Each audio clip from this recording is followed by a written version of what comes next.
പാക് അധിനിവേശ കശ്മീരിലെ ദിൽജിത്ത് ബാൾട്ടിസ്ഥാൻ അതിനോടൊക്കെ അടുപ്പമുള്ളൊരു പ്രദേശമാണിത്.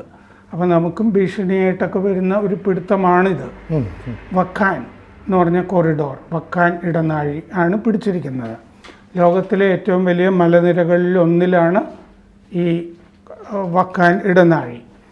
ബ്രിട്ടീഷ് ഇന്ത്യയും മുമ്പ് ബ്രിട്ടീഷ് ഇന്ത്യയുടെ ഭാഗമായിരുന്നല്ലോ ഈ അഫ്ഗാനിസ്ഥാൻ, മ്യാൻമാർ, ലങ്ക എല്ലാം വലിയ പ്രദേശമാണല്ലോ. ആ കാലത്ത് ബ്രിട്ടീഷ് ഇന്ത്യയിലായിരുന്നപ്പോൾ ബ്രിട്ടീഷ് ഇന്ത്യയും റഷ്യയിലെ സാർ ഭരണകൂടവും, സാർ ചക്രവർത്തിമാരുടെ അവർ തമ്മിൽ അത്യാവശ്യം അടിയൊക്കെ നടന്നിരുന്നതാണ് ഈ പ്രദേശത്തിനെ ചൊല്ലി ആ കാലത്ത്.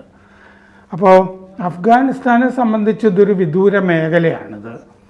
പക്ഷേ ഈ ചൈനയെ സംബന്ധിച്ച് സിൻജിയാങ് ഉണ്ടല്ലോ, മുസ്ലിം മേഖല, ഇപ്പോൾ അവിടെ മോസ്കുകൾ മുഴുവൻ ഇടിച്ച് നിരത്തി കഴിഞ്ഞല്ലോ.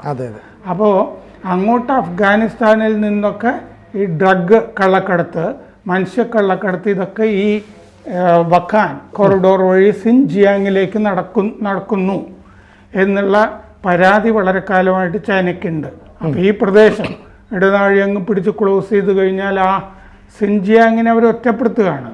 ഈ മുസ്ലിങ്ങളെയൊക്കെ അവിടെ കൈകാര്യം ചെയ്തുകൊണ്ടിരിക്കുകയാണല്ലോ ചൈനീസ് ഭരണകൂടം. എല്ലാവരും പിടിച്ച് തടവിലൊക്കെ ആക്കിയിട്ടുണ്ട്. അവിടെ കോൺസെൻട്രേഷൻ ക്യാമ്പുകളൊക്കെ ഉണ്ട്. അപ്പോൾ ഒരുമാതിരി മോസ്കുകൾ മുഴുവൻ നശിപ്പിച്ചിട്ടുണ്ട്. ധാരാളം ഉപഗ്രഹ ചിത്രങ്ങൾ വരാറുണ്ട് ഈ സിൻജിയാങ് പ്രദേശത്ത് നിന്ന്. കൂടുതൽ വാർത്തകളും വിശേഷങ്ങളും നിങ്ങളിലേക്ക് എത്താൻ ABC മലയാളം സബ്സ്ക്രൈബ് ചെയ്യുക, ബെൽ ബട്ടണും അമർത്തുക.